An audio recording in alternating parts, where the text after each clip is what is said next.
ബംഗളൂരുവിലെ അപ്പാർട്ട്മെന്റിൽ അസമീസ് വ്ളോഗറായ മായ ഗഗോഗിയെ കൊലപ്പെടുത്തിയ കേസിൽ കുറ്റം സമ്മതിച്ച് മലയാളി യുവാവായ ആരവ്. കാമുകിയെ സംശയം കൊണ്ടാണ് കൊലപ്പെടുത്തിയത് എന്നാണ് യുവാവ് പോലീസിൽ നൽകിയിരിക്കുന്ന മൊഴി.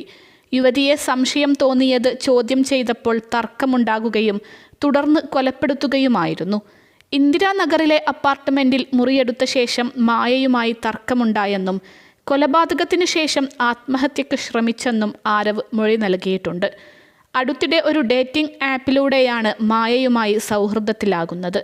ഈ ബന്ധം ഊഷ്മളമായി മുന്നോട്ടു പോകവെയാണ് യുവതിക്ക് മറ്റ് പ്രണയബന്ധമുണ്ടോ എന്ന സംശയം ഉണ്ടായത്. ഇത് ചോദിച്ചതോടെ തർക്കമുണ്ടാകുകയായിരുന്നു. ഇതോടെ യുവതിയെ കൊലപ്പെടുത്താൻ ലക്ഷ്യമിട്ട് ഓൺലൈനിലൂടെ കയറും കത്തിയും വാങ്ങുകയായിരുന്നു. തുടർന്ന് കയർ കഴുത്തിൽ കുരുക്കി മായയെ കൊലപ്പെടുത്തി. മരണം ഉറപ്പാക്കാൻ ശരീരത്തിൽ കത്തികൊണ്ട് കുത്തുകയും ചെയ്തു. അതിനുശേഷം മുറിയിലെ ഫാനിൽ തൂങ്ങി ജീവനൊടുക്കാൻ ശ്രമിച്ചുവെന്നും ആരവിൻ്റെ മൊഴിയിൽ പറയുന്നു. എന്നാൽ തനിക്ക് തൂങ്ങി മരിക്കാൻ സാധിച്ചില്ല. ചോദ്യം ചെയ്യലിനിടെ കടുത്ത വിഷാദരോഗത്തിൻ്റെ ലക്ഷണങ്ങളും ആരവ് പ്രകടിപ്പിച്ചിരുന്നു. ഒരു മാനസിക വിദഗ്ധൻ്റെ സഹായം കൂടി തേടിയ ശേഷമാകും പോലീസ് ഇനി 21-കാരനെ ചോദ്യം ചെയ്യുക.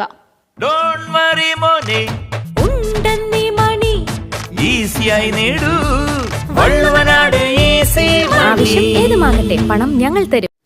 ശനിയാഴ്ച കോടതിയിൽ ഹാജരാക്കുന്ന ആരവിനെ കൂടുതൽ ചോദ്യം ചെയ്യലിനായി കസ്റ്റഡിയിൽ ലഭിക്കാൻ പോലീസ് അപേക്ഷ നൽകും. ആരവിൻ്റെയും മായയുടെയും കഴിഞ്ഞ 6 മാസത്തെ ഫോൺ കോളുകളും പോലീസ് പരിശോധിച്ചിരുന്നു. ഇക്കാലയളവിൽ ആരവ് ഏറ്റവും കൂടുതൽ സംസാരിച്ചത് മായയോടാണ്. മറ്റാരുമായും കൃത്യമായ ആശയവിനിമയം ആരവ് നടത്തിയിട്ടില്ല. അപ്പാർട്ട്മെന്റിൽ നിന്ന് ചൊവ്വാഴ്ച രക്ഷപ്പെട്ട ആരവ് 4 ദിവസത്തിനിടയിൽ സഞ്ചരിച്ചത് 2088 കിലോമീറ്ററാണ്. ആദ്യം ഉത്തര കർണാടകയിലെ റൈച്ചൂരിലേക്കാണ് പോയത്. അവിടെ ഒരു ദിവസം തങ്ങി. അതിനുശേഷം ട്രെയിൻ മാർഗം മധ്യപ്രദേശിലേക്ക് കടന്നു. അവിടെ നിന്ന് ഉത്തർപ്രദേശിലെ വാരണാസി സന്ദർശിച്ചു. അവിടെ നിന്ന് കണ്ണൂരിലെ തോട്ടടയിലെ വീട്ടിലേക്ക് ആരവ് വിളിച്ചിരുന്നു. മുത്തച്ഛനോട് സംസാരിക്കുകയും ചെയ്തു. കീഴടങ്ങാൻ മുത്തച്ഛൻ ആവശ്യപ്പെട്ടതോടെ ആരവ് സമ്മതിക്കുകയായിരുന്നു. പിന്നീടാണ് പോലീസിനെ വിളിച്ച് കീഴടങ്ങാൻ തയ്യാറാണെന്ന് യുവാവ് അറിയിച്ചത്. ബംഗളൂരുവിലേക്ക് തിരിച്ചെത്താൻ പോലീസ് ആവശ്യപ്പെടുകയും തുടർന്ന് മടങ്ങിയെത്തിയ ആരവിനെ ഖമ്പഗൌഡ അന്താരാഷ്ട്ര വിമാനത്താവളത്തിന് സമീപത്ത് വെച്ച് പോലീസ് അറസ്റ്റ് ചെയ്യുകയുമായിരുന്നു. യുവതിയെ കൊലപ്പെടുത്തിയതിനു ശേഷം 2 ദിവസം മൃതദേഹത്തിനൊപ്പം സർവീസ് അപ്പാർട്ട്മെന്റിലെ മുറിയിൽ കഴിഞ്ഞതിന് ശേഷമാണ് ആരവ് ബംഗളൂരുവിൽ നിന്ന് മുങ്ങിയത്. കൊലപാതകം നടന്ന അപ്പാർട്ട്മെന്റിൽ നിന്ന് ടാക്സിയിൽ മജസ്റ്റിക്കിലെത്തിയ പ്രതി ഇവിടെ നിന്ന് ട്രെയിൻ മാർഗമാണ് നഗരത്തിൽ നിന്ന് കടന്നതെന്ന് പോലീസ് നേരത്തെ കണ്ടെത്തിയിരുന്നു. തുടർന്ന് വിവിധ ട്രെയിനുകളും റെയിൽവേ സ്റ്റേഷനുകളും കേന്ദ്രീകരിച്ച് പോലീസ് അന്വേഷണം നടത്തിയിരുന്നു. യുവതിയെ കൊലപ്പെടുത്തിയത് കൃത്യമായ ആസൂത്രണത്തോടെയാണെന്നും പോലീസ് പറയുന്നു. യുവതിയുമായി സർവീസ് അപ്പാർട്ട്മെന്റിൽ താമസിക്കാനെത്തിയ പ്രതി ബാഗിൽ കത്തിയും ചാക്കും ഉൾപ്പെടെ കരുതിയിരുന്നു. ഓൺലൈൻ വഴി ഇയാൾ കയറും വാങ്ങി. കൃത്യം നടത്തിയ ശേഷം മൃതദേഹം ചാക്കിലാക്കി ഉപേക്ഷിക്കാൻ പ്രതി നീക്കം നടത്തിയിരിക്കാമെന്നാണ് പോലീസ് കരുതുന്നത്. പിന്നീട് ഈ പദ്ധതി ഉപേക്ഷിച്ച പ്രതി മുറിയിൽ മൃതദേഹം ഉപേക്ഷിച്ച് രക്ഷപ്പെടുകയായിരുന്നു. മൃതദേഹത്തിന് സമീപത്തിരുന്ന് സിഗരറ്റുകൾ വലിച്ചു തള്ളിയതിനും തെളിവ് ലഭിച്ചിട്ടുണ്ട്. ഇതൊക്കെ യുവാവിൻ്റെ മാനസിക നിലയിലെ പ്രശ്നങ്ങളായി കണക്കാക്കുന്നുണ്ട്.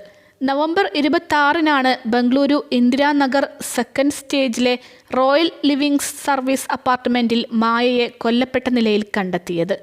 മായയും ആരവും 23-ാം തീയതി വൈകിട്ടോടെയാണ് സർവീസ് അപ്പാർട്ട്മെന്റിൽ മുറിയെടുത്തത്. ഞായറാഴ്ചയും തിങ്കളാഴ്ചയും മുറിയിൽ ചെലവഴിച്ച ആരവ് ചൊവ്വാഴ്ച രാവിലെ 8 മണിക്ക് ശേഷമാണ് അപ്പാർട്ട്മെന്റിൽ നിന്ന് പുറത്തുപോയത്. ഇതിന് പിന്നാലെ മുറിയിൽ നിന്ന് ദുർഗന്ധം വമിക്കുന്നത് ശ്രദ്ധയിൽപ്പെട്ട ജീവനക്കാർ മറ്റൊരു താക്കോൽ ഉപയോഗിച്ച് മുറി തുറന്നതോടെയാണ് യുവതിയെ കൊല്ലപ്പെട്ട നിലയിൽ കണ്ടെത്തിയത്. നെഞ്ചിലും തലയിലും ഉൾപ്പെടെ പരിക്കേറ്റ് അഴുകിത്തുടങ്ങിയ നിലയിലായിരുന്നു മൃതദേഹം. മുറിയിലെ കട്ടിലിൽ കിടക്കുന്ന നിലയിലാണ് മായയുടെ മൃതദേഹം പോലീസ് കണ്ടെത്തിയത്. നെഞ്ചിലും തലയിലും മുറിവുകളുണ്ടായിരുന്നു. നെഞ്ചിൽ ആഴത്തിലുണ്ടായ മുറിവാണ് മരണകാരണം. യുവതിയുടെ മൊബൈൽ ഫോണും മുറിയിൽ നിന്ന് പോലീസ് കണ്ടെടുത്തു. കൊല്ലപ്പെട്ട ഗുഹാവത്തി സ്വദേശിയായ മായ ജയാനഗറിലെ ഒരു സ്വകാര്യ സ്ഥാപനത്തിലെ ജീവനക്കാരിയാണ്. വ്ളോഗർ കൂടിയായ മായയ്ക്ക് സാമൂഹിക മാധ്യമങ്ങളിൽ ഒട്ടേറെ ഫോളോവേഴ്സ് ഉണ്ട്. സഹോദരിക്കൊപ്പമാണ് മായ ബംഗളൂരുവിൽ താമസിച്ചിരുന്നത്. മായയും ആരവും തമ്മിൽ 6 മാസത്തോളമായി സൗഹൃദത്തിലാണെന്നാണ് യുവതിയുടെ സഹോദരി പോലീസിന് നൽകിയ മൊഴി. ആരവ് HSR ലേഔട്ടിലെ ഒരു വിദ്യാഭ്യാസ സ്ഥാപനത്തിൽ സ്റ്റുഡന്റ് കൗൺസിലറായി ജോലി ചെയ്തു വരികയായിരുന്നു. അൽസലാമ ഐ ഹോസ്പിറ്റൽ 21 ലക്ഷത്തോളം സന്തുഷ്ടരായ ഉപഭോക്താക്കളും 2 ലക്ഷത്തോളം തിമിര ശസ്ത്രക്രിയകളും പൂർത്തിയാക്കിയ മലബാറിലെ ഏക കണ്ണാശുപത്രി. ലോകോത്തര നിലവാരമുള്ള ചികിത്സാ സംവിധാനങ്ങൾ, എല്ലാ നേത്രരോഗ ചികിത്സാ സൗകര്യങ്ങളും വിദഗ്ധരായ ഡോക്ടർമാരുടെ മേൽനോട്ടത്തിൽ. Al Salama eye hospital, hospital road, Perinthalmanna.